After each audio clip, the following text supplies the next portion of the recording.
Hello, what's up? Ako nga pala si BT at nandito ngayon tayo sa BT Reaction and welcome to my channel, Tunay na Kritiko.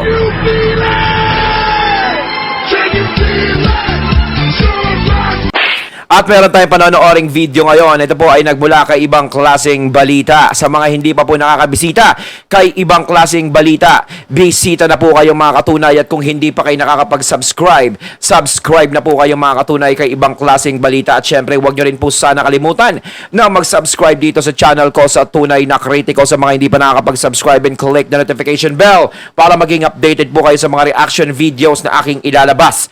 At huwag na natin pagtagalin at sabay-sabay na nating panoorin ang laman ng video na hatid sa atin ni Ibang Klaseng Balita at bibigyan natin ng reaksyon.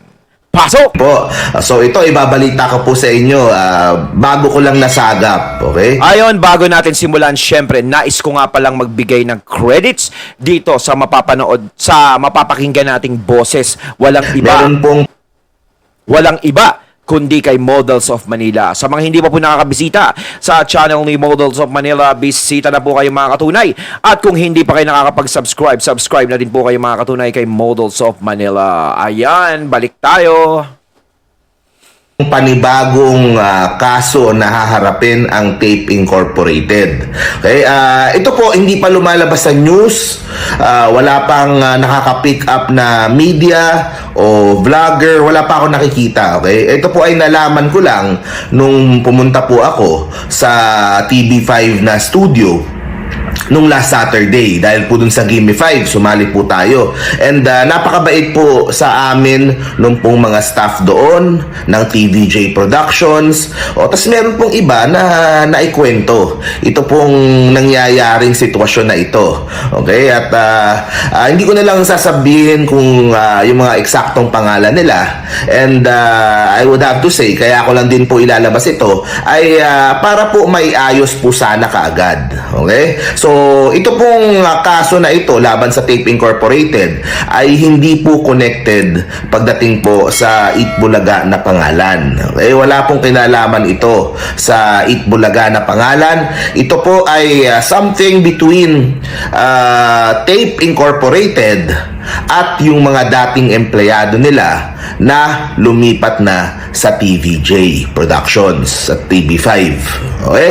Ito po ay kaso sa Dole. Okay? So, yun, I'm not sure if familiar yung mga viewers po natin. Baka nalilito na kayo sa dami ng mga kaso o demanda. Okay? So, yung pong kaso sa Dole, ito po ay labor-related. Kapag ang empleyado ay meron pong mga reklamo pagdating po sa kanyang employer, okay, sa Dole po sila tumatakbo. Okay, ako po, may experience ako dyan dahil may business po kami sa pamilya. Dyan po ako nagtatrabaho dati. So, may experience po ako kung paano yung proseso dyan sa Dole. And, in fairness sa Dole po natin, in fairness sa ating ahensya ng gobyerno na Dole, sila po ay pro-labor talaga. Mas kinakatigan po nila kadalasan yung pong mga laborers po natin, yung mga empleyado po natin. Okay? So, ang nabalitaan ko po, ay naghain na ng reklamo sa Dole itong mga marami-rami din na empleyado na dati ng Tape na ngayon po ay lumipat na sa TV5. Nung nandoon sila sa Tape, ang kwento sa akin, hindi nila masyadong alam na ay hindi pala okay yung ganito. Ay ano pala, nalaman lang po nila nung nag-check na sila, nung nalipat na sila doon sa TV5 na ay, teka lang, parang mali ito parang mali. So, naghain po sila sa Dole para po makuha yung pong dapat na sa kanila. Okay? Pareho lang din po yan nung, di ba, yung mga na-late na sahod, di ba, ng mga artista. So, gusto nilang makuha uli. Ganun lang din po sa mga empleyado. Gusto lang po nilang makuha yung pong what is rightfully theirs. Sa akin po, labas ito doon sa issue ng pangalan. And ako, Naku ba naman, Pati ba naman sa mga empleyado? Grabe! Nagsimula tayo sa mga host. Pati ang empleyado kinaka-post. Grabe, no? Mantakin nyo, nagawa nyo yun. sa kabila ng kalakihan na kinikita ng programang Itbulaga noon, nung umi-ere pa, no, ang TVJ dyan, bakit kayo kinapos? What's the problem, man? Sayaw muna. Diba? Nakakapagtaka kung bakit sila kinakapos. Sa kabila ng laki ng kinikita nila dati. Sobrang dami nilang advertiser. Bakit sila nagkautang sa mga host? Nagkaroon sila ng problema sa mga staff? No? Anong nangyari? Saan nyo ba dinadala yan? Tayo ako napulot ko lang dito ito sa balitang ito. At inaano natin, nagtatanong tayo kung bakit nagkakaganyan na sobra ang pagiging kapos ng tape. Diba? Nakakapagtaka kasi ang dami-dami naman kasing kita ng TVJ noon, ng Itbulaga. Halos hindi na nga magkanda muayaw sa commercial eh. Tapos ganyan lang. Kinakapos pa rin. Kahit sabihin mo, ang lalaki ng talent pin nila TVJ, kahit na ganito, may mga talent pin na malalaki dyan, kaya niyong sumurvive eh. Diba? Kasi hindi naman bumabagsak ang Itbulaga. Maraming tumatangkilik, maraming nanonood. At may mga advertiser na hindi bumitaw. Kitang-kita naman natin, lumipat ang TVJ sa TV5. Solid pa rin ang mga advertiser sa kanila. O, napakadami. Mantakin mo, yung pinag-usapan natin kahapon, yung 18 million, diba? Kada araw. O kung araw-araw, Mariosep, kakapusin ka ba nun? Kahit sabihin mo, bayaran mo yung ganito, ganyan, may bayad ka. Laki pa rin nun. O, nagtataka ako kung bakit talaga nagkaroon ng mga kakapusan, no? Na nagkulang-kulang pa. Nangyari. Alam niyo, nangyayari talaga yan. Nangyayari yung mga ganitong issue. Ang sa akin lang, ma-settle lang at maibalik lang sa kanila. So, ang tanong, ano-ano ba yung mga nirereklamo ng mga dating tape employees? Okay? So, ito po ay according to them. So, I would have to verify din sa tape. Maganda po, mahingan ko din sila ng panig nila tungkol po dito. So, open po yung channel po natin sa kanilang sagot. Okay? O, number 1. Ito po yung isang mga Ayan open din ang channel ko sa inyong sagot. problema po nila. Ito po yung mga narinig ko ito yung reklamo nila sa DOLE daw. May mga nagreklamo na empleyado na wala daw 13th month pay. Okay? Ako po, sa pagkakaalam ko sa batas, hindi po ako abogado kahit contractual ka, kahit independent na ka, pero kung nagtatrabaho ka doon ng matagal, actually kahit kahit maiksi pa lang yung oras mo dapat may 13th month pay ka Yung mga contractual, let's say for example, yung mga nasa SM, lahat yan, yung mga per project, lahat yan dapat may 13th month pay Oo, grabe no, walang 13 month pay, kahit naman saan may 13 month pay Inaasahan din yan kapag ikaw ay nagtatrabaho tapos hindi mo ibibigay. Kitang-kita naman natin, no? Napakalaking kumpanya naman ng tape. Napaka-management yan. Napakaganda naman ang kinikita niyan. Pero bakit nagkakaganon at lumalabas yung mga issue na ganito? 'Di ba? Ano bang ginawa nyo? Nagtatanong lang ako, hindi ako nagbibintang dahil nadinig din natin ito. Ang tanong, anong ginawa nyo? Why? Why? So, yung walang 13th month pay, parang mali nga naman yun. Mali yun. Pero hindi ako abogado pero yun yung isa, walang 13th month pay. Okay, pangalawa, meron daw kaltas sa mga benefits. Yung mga benefits, ano ba yun? Yung mga PhilHealth, Pag-ibig, SSS. So, isa dun sa mga yun. Okay, meron daw mga kinakaltas doon sa mga benefits na hindi updated doon sa ahensya ng gobyerno. Ano ibig sabihin? Nakaltasan sila, kunyari, example nakaltasan sila ng PhilHealth. O pag-check ni empleyado sa PhilHealth, bakit kulang yung taon ko? Bakit nagsimula ako ng hulog ganitong taon O bakit pumasok lang yung mga contribution ko ganitong taon? So nasaan yung contribution ko ng how many years? Diba? So yun yung question. Ang mga empleyado kadalasan po, kaya parati din tong sinasabi nila Idol Rafi at ng mga ibang abogado, tinatabi yung kanilang payslip. So importante po na tinatabi yung kanyang payslip para makita yung breakdown, makita yung kaltas.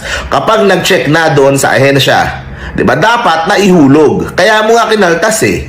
O kung hindi mo hinulog, saan mo nilagay yung kinaltas mo?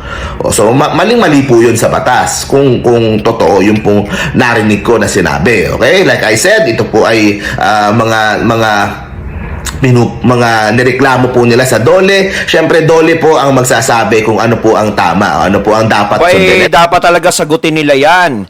'Di ba?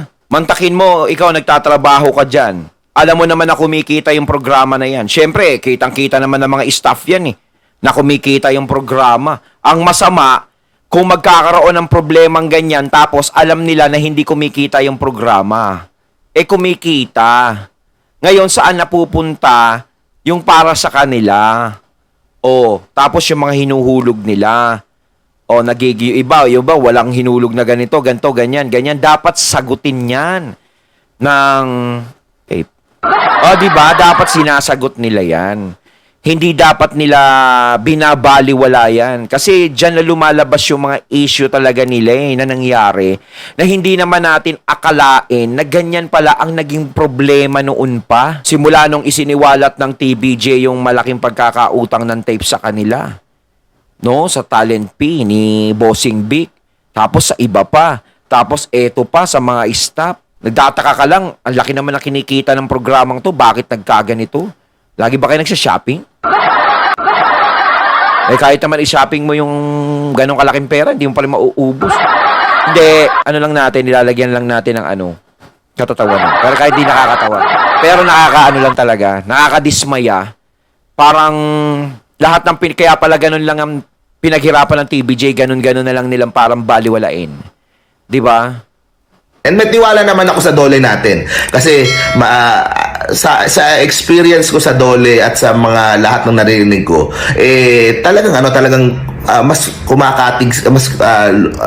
kumakampi sila sa mga empleyado, sa mga ordinaryong empleyado po natin. Okay? Ito pa nakita ko. Ito pa yung mga naging reklamo po nila. Walang overtime pay. Or meron pero fix eh. Parang fix yata yung overtime pay na kahit lagpas-lagpas yung oras, pareho pa rin yung makukuhang overtime pay. Dapat hindi ganon. Kapag lumalagpas doon, kahit sabihin kahit basta pa kung anong oras ang inaano niya, dapat pumapatak yung overtime pay noon. Hindi dapat ganon. Ano ba naman yan, hoy? Ano ba naman ginagawa nyo? Buti nakakapagtiis pa yung mga nandiyadyaan.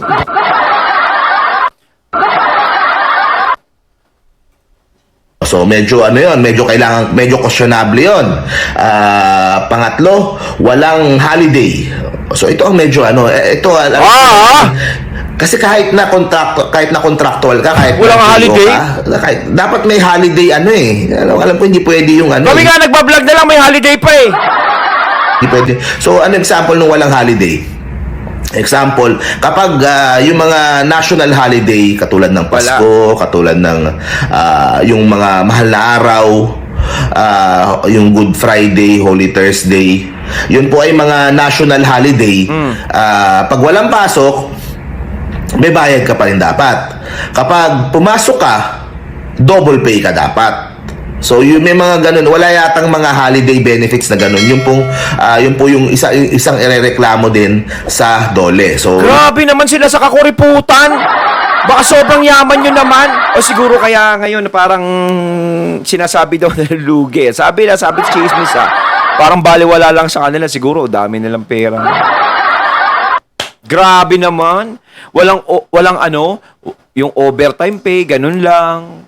Tapos ito walang holiday, wala kang bayad, kahit pumasok ka, wala rin. Ano ba naman ginawa nyo? Ano ba yan? Totoo ba yan? Sagutin nyo naman yan. Naku ha! Like I said, ito po ay mga narinig ko pong kwento sa mga empleyado.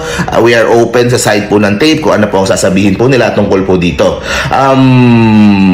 Ayun, tapos may mga question pa about sa mga dinededuct na tax, na bakit yan, may mga narinig akong ganun na